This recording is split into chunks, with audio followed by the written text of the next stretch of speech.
जहां पे शशि नहीं जाते वहां पर कवि पहुंच जाते हैं। संत ऐसे कवि है जिसके पास निष्काम भक्ति है। सुदामा कोण पोल उघडली, ज्यावेळेस रुक्मिणी समोर सुदामा पोहोचले द्वारकाधीशांना, कृष्ण आपल्या आसनावर आणि स्वतःच्या आसनावर बसला। रुक्मिणी म्हणायला लागली, सत्यभामा म्हणायला लागली की अशा बेकारड्याला तुम्ही, अरे माझ्या मित्राला असं नाही, हात मत ज्ञानी आहे आणि हे सर्व काही द्वारकेचं वैभव आहे ना, हे सगळे याचे आशीर्वाद। कृष्ण रडला, बहुत रोया, रोते समय कृष्ण जगत गुरु रोने लगा है। जीवन में मनुष्य ने ऐसा साधक बनना चाहिए ताकि गुरु की आंखों से भी अपने शिष्य के लिए अश्रु बहे, तो समझ लेना तुम्हारी साधना सिद्ध है। कि मेरे साधक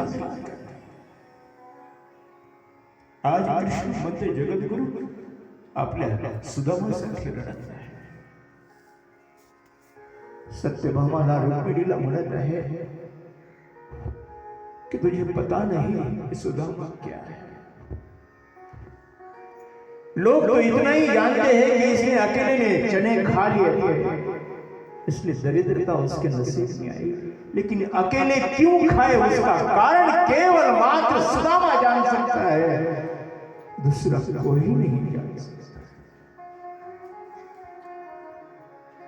ते चणे आहे संदीपनींच्या आश्रमात गुरु मातेजवळ कसे काय पोहोचले की एक आंधळी बाई गावामध्ये भिक्षा मागून जमा करत आहे, तर तिला भिक्षाच्या रूपाने ते चणे मिळाले आणि एका चोराने पैशाची पोचोंडी समजून ते चोरून आणले आणि संदीपनीच्या आश्रमामध्ये आणून फेकून पकडल्या जाईल आणि तेच चणे गुरुमातेच्या हातात आले आणि गुरुमातेने प्रसाद या रूपाने सुदामाला सांगितले की काष्ट आणण्यासाठी जर तुम्हाला भूक लागेल तर सगळ्यांना हे चणे खायला देशील। पण ते चणे ज्यावेळेस फेकले गेले होते आणि ज्या आंधळी बाईने श्राप दिलेला होता, तिने एकच सांगितले की जे कोणी माझे हे भिक्षा मागितलेले चणे खाईल त्यातला हा जीवनाची दरिद्रता त्याला प्राप्त होईल। हे शब्द केवळ सुदामा और मेरा कृष्ण अगर ये चने खाएगा तो द्वारकाधीश नहीं बन सकेगा, ये सुदामा जानता था।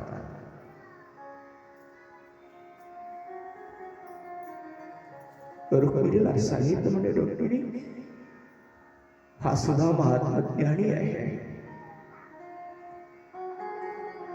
आपल्या मित्रावर अशी परिस्थिती येऊ नये, त्याने सर्व दरिद्रता माझी खाऊन टाकलेली आहे, वो मुझसे भी महान है, इसलिए इसके चरणों को धो, इसका आशीर्वाद प्राप्त करो।